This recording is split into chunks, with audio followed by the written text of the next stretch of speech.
Vaikais visuomet pradedame nuo adaptacijos vandens aplinkoje. Šio etapo tikslas – susidraugauti su vandeniu ir atsikratyti įvairiausių vandens baimių.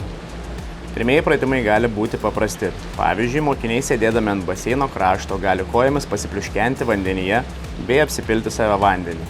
Šių pratimų pagalba pamatome, kuris mokinys yra baikštus ir nedrąsiai jaučiasi prie vandens, o kuris drąsus ir pasitiki savimi.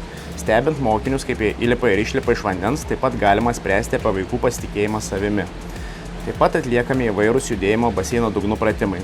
Vaikai mokosi jausti didelį vandens pasipriešinimą, klampumą bei išlaikyti pusiausvyrą vandenyje, atliekant įvairius ėjimo ar bėgimo dugnų pratimus, šuoliukai, judama keičiant kryptį ar greitį.